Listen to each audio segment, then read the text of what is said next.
What if your dog understands you not through your words, not through sit or stay, but through something far more primal, something that lives in the very air between you? It's a surprising idea, isn't it? Maybe even a bit revolutionary. That the really deep conversations with our dogs might be happening on a channel we barely even notice. Absolutely. So today we're doing a deep dive into this fascinating world of canine communication. We're pulling insights from Laurie J. Harris's book, The Whispering Nose, which is frankly groundbreaking, and its companion, Quick Reference Guide. Really useful stuff. Yeah, and our mission here is really to unpack how dogs perceive our emotional states. Hmm. Through scent, through energy, we want to explore how you, the listener, can use this sort of hidden scent language to build trust, calm those really deep fears, and heal things that, well, regular obedience training just doesn't touch. Right. The goal is to get you really well informed on this because it feels almost mystical sometimes, but there's real science here. Ancient canine wisdom, too. And here's where it got me right away. We're not just talking about their amazing sense of smell, which we all know about, but this idea that dogs don't just smell things, they actually feel through a secret ancient organ. Like they're plugged right into us. It's almost like they're reading the invisible weather patterns inside you, picking up cues we don't even know we're sending out. It's fascinating. Okay, so let's jump in. Let's start with this hidden sensory world, the stuff beyond what we usually think about. Okay, so the basic idea, the premise, is that your dog isn't just listening to your voice. Long before that, she's tuned into your body's chemistry. She's reading the air like scripture, sensing every tiny molecule of fear or relief, or even just your intention in that moment. Wow. Yeah, she tracks the shifting weather of your nervous system, breath by breath, scent by scent. And crucially, she remembers it. It forms this deep chemical memory. That's incredible. And it starts to make more sense when you realize dogs actually have, well, it's like they have two noses, right? There's the conscious one we all see, the twitching nose sniffing for treats or tracking squirrels. That's the olfactory system. Deals with everyday smells, lavender, grass, powerful, amazing, but And not the whole story, not yeah. at all. The other one, the more mysterious one, is Jacobson's organ, or the vomeronasal organ, the VNO. Okay. It's this tiny chamber hidden behind the upper teeth, and it doesn't sniff like the other nose. It senses invisible molecules, things like pheromones, social hormones, and these things called chemosignals. Chemosignals. Okay, what are those exactly? Break that down a bit. Think of them like silent biological messages, chemical cues from one animal that influence another, often completely unconsciously. Mhm. And here's the really vital part. These signals from the VNO, they bypass the thinking brain. They go straight to the emotional limbic brain. Whoa. Yeah. So the dog isn't just smelling, they're feeling through scent. It's like the book says, a soul antenna, tuning right into intention, trust, threat before the conscious mind even gets involved. It's deep neurology, almost mythic, really. Okay, so if I'm getting this right, my dog isn't just picking up my scent like my shampoo or whatever. They're perceiving the entire emotional climate of my body. That's it. The space between us isn't empty, it's buzzing with frequency. My heart's electromagnetic pulses those electrical signals. My breath changing my energy field. My stress or calm, it actually radiates out. Exactly right. Your dog is tuned to that frequency, like an old radio picking up subtle shifts. And it's not just mirroring, it's what's called energetic entrainment. Entrainment. Yeah, like one rhythm influencing another. Your calm breathing, your steady heart rate can actually help your dog's nervous system sync up and calm down too. When you rush, they feel it. Right. When you soften, their system kind of exhales with yours. When you're anxious, well, their cells prepare for chaos. They're receiving your whole internal broadcast. This completely changes how we think about dog training, doesn't it? The whole philosophy shifts. It's not about obedience commands. It's about translating devotion, as the book puts it, rewriting fear using rituals. Because fear isn't bad behavior, it's misattunement. That feels so much more compassionate. It really is. And it matters because the dog doesn't need fixing or punishing. She needs to be felt, seen, anchored by someone who gets that her fear is about a mismatch with safety signals. Yeah. You, the human, become the bridge. Yeah. Not between command and compliance, but between fear and safety, chaos and coherence, disconnection and devotion, offering a stable, energetic chemical landscape. So how do we actually do that? How do we influence this hidden world for healing? The book talks about two pathways, the scent system and the energy field. Now let's start with scent, maybe with pheromones like DAP. Yeah, DE, dog appeasing pheromone. It works through the Jacobson's organ, the VNO. So it Yeah. affects the subconscious, the limbic brain, emotion, memory, motivation. It's like a deep organ lullaby, is a good way to put it. It imprints peace, but only when it's consistently paired with safety. Things like adaptive collars use this, mimicking the signals from a mother dog. But, and this is really crucial, you use DAP to condition peace. You don't use it during a panic. Its power is in the positive association built over time when the dog is already calm and settling. That's a key distinction. Got it. And then there are essential oils. How do they fit in? Lavender, chamomile? Right. Those work through the olfactory bulb, the regular nose, so they affect conscious awareness more. They're like a soft perfume of calm, pleasant, associative. They can help build another layer, but they don't shift deep trauma on their own like pheromones potentially can through the VNO. They're supportive, gentle. Okay, good to know the difference. So the second pathway is the energy field. Felt through the dog's body, not just the nose. What does that involve? This is about things like your grounding, how stable and present you feel in your own body. Your breath rhythm, is it shallow and fast or deep and slow? Your tone of voice, subtle gestures like an open palm versus a tense fist.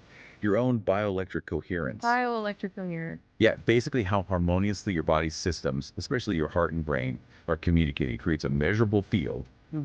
And also the intention behind your touch. Is it calming or controlling?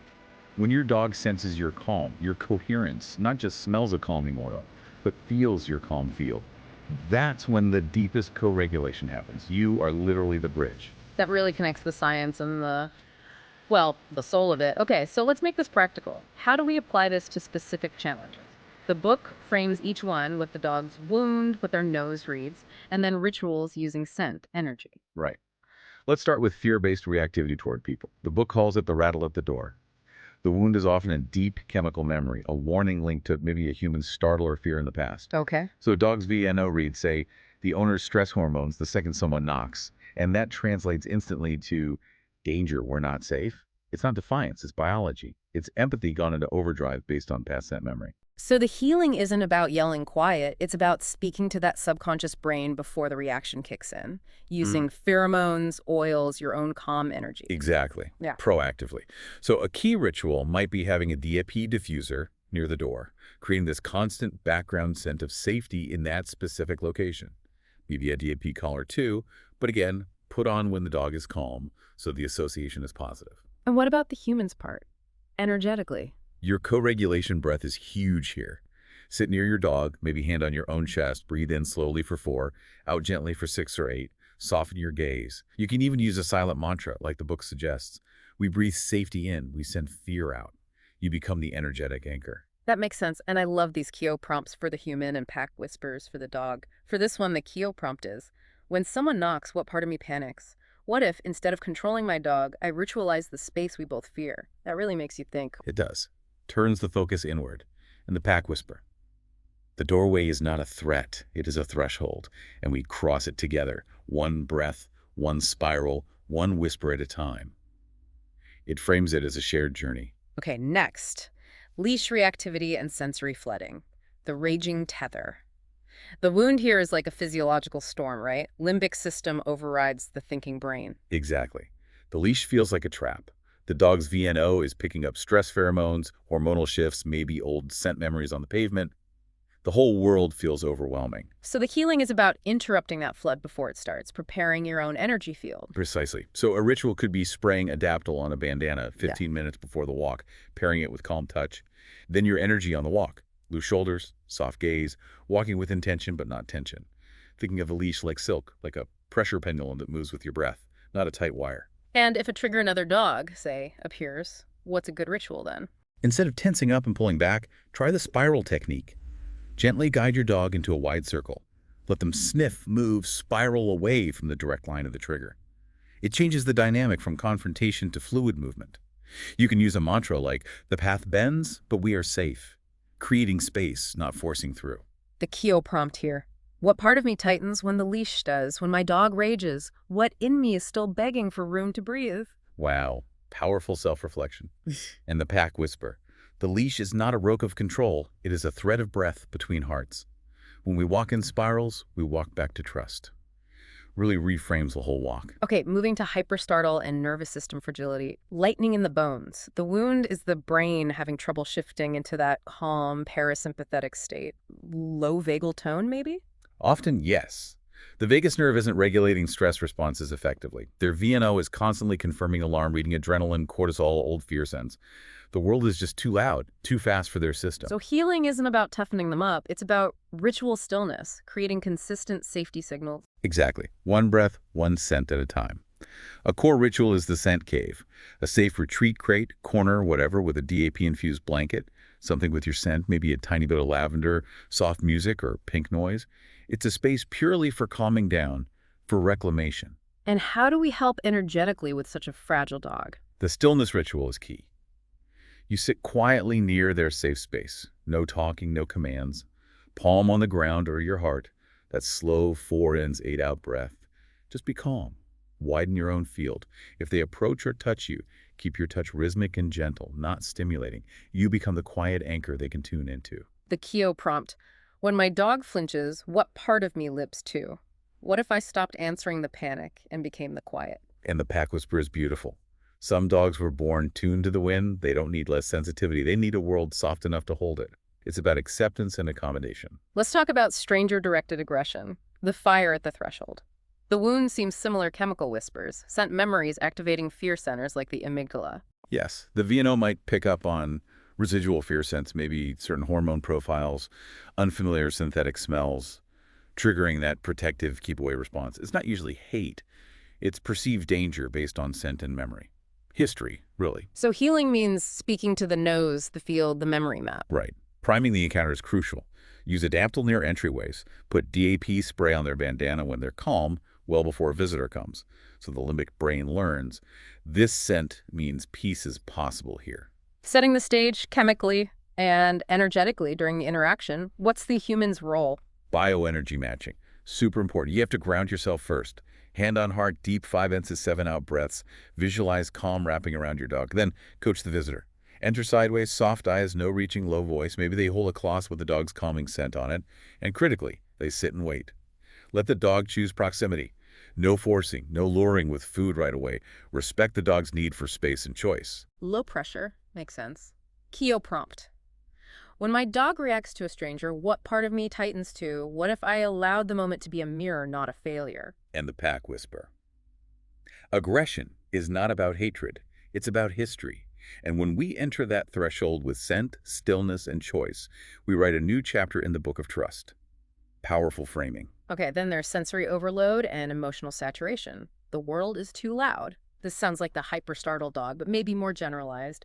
A nervous system without filters. Exactly. Constantly saturated. And their VNO reads the environmental tension, including your rush, your anxiety. It's all just too much input for their system to process calmly. So the healing isn't about forcing them to cope, but creating space for them to uncoil, find a quieter rhythm. Precisely. Again, the scent cave sanctuary is vital. Dim light, comfy bedding with BP, maybe lavender or Roman chamomile, your scent object. It's about settling their field in a predictable, safe space. And when they're actively overwhelmed, how do we help right then? Energetic re-regulation. Don't command or distract frantically. Instead, you sit down. Close your eyes, maybe. Breathe deeply, 4 ins, 8 out. Widen your field. Maybe hum quietly. Hand nearby, offering presence, not necessarily touching unless invited. You're offering a calm frequency for them to tune into, a shared stillness. Keo prompt. What parts of the world feel too loud for me? If I made space for quiet, would my dog believe it too? Connects our sensitivities. Yes, and the pack whisper. Some dogs were born with open doors where we have walls. They don't need to shut down. They need someone to build them a sanctuary made of scent, silence, and steady breath. Let's tackle separation anxiety as a grief response, the space between us. The wound here is described as a neurochemical void. That abscess is physically painful. For some dogs, yes. Their limbic brain basically panics when you leave. The VNO scans frantically for your fading scent, interpreting it as abandonment. It's a physiological grief response, much deeper than just boredom. So you can't just train it away. You need to build bridges across that gap. Scent, ritual, energy. Exactly. A core ritual is the scented stay behind. Leave a scent talisman like a t-shirt you've worn for 24 hours, keep it fresh in their bed. DAP diffuser nearby, maybe a calm essential oil layered in. It's a scent map for their VNO, saying presence remains. Leaving a piece of yourself, chemically speaking, what about the actual leaving and returning? The ritual of parting is key. A minute before you go, sit calmly with them. Hand on your chest, slow 4 in, 6 out breath. Whisper the exact same phrase every time. I'm with you, even when apart. Keep it sacred, predictable, no drama. Then the return ritual. No big, noisy greetings. Come in, sit calmly, offer presents, hand on chest, audible breath, let them come to you. Then the same return phrase, we're whole again, reinforcing connection. Cue prompt.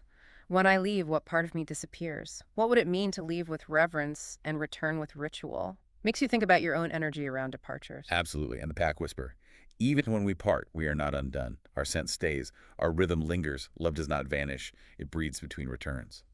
So poetic and true from the dog's perspective. Okay, last specific one. Car ride panic and motion-induced anxiety. The moving cage.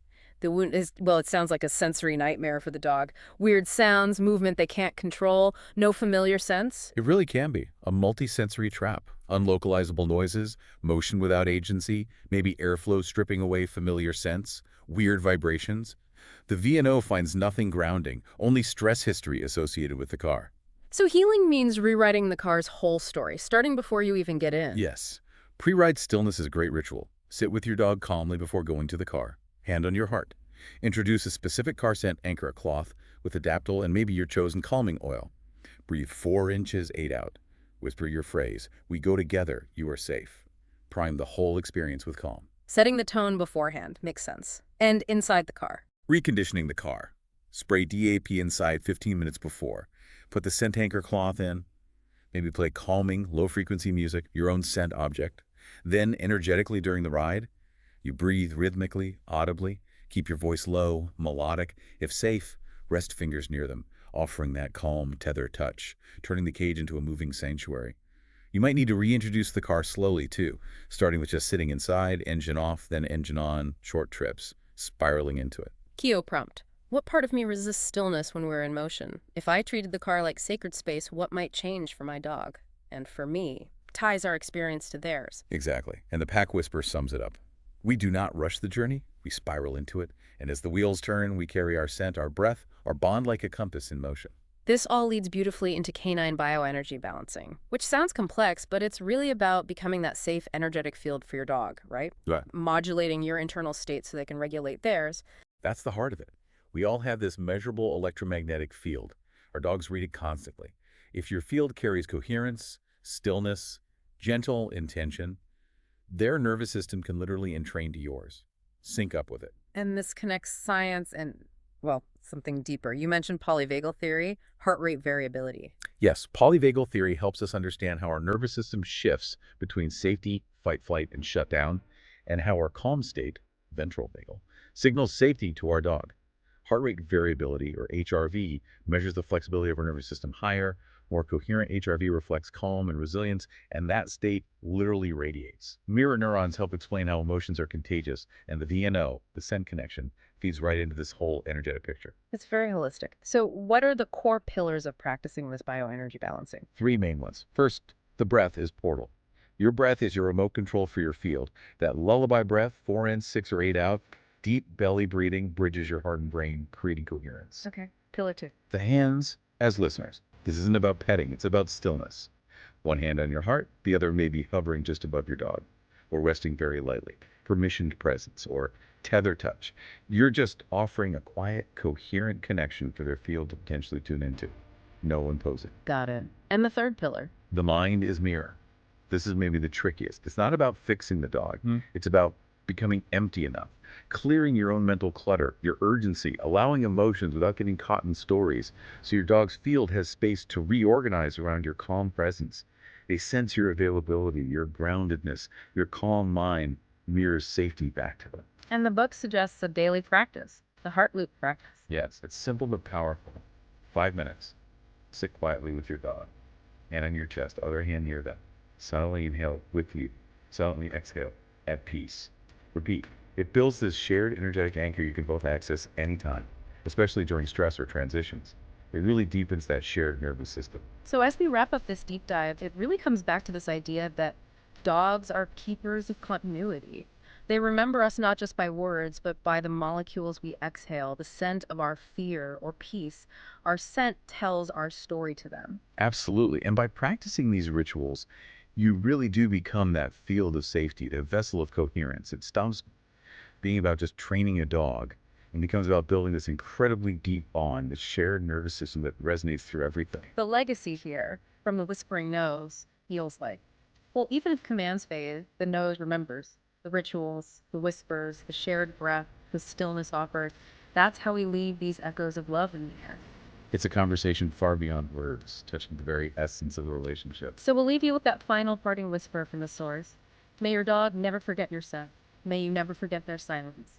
And may the space between you always be filled with breath, memory, and the invisible language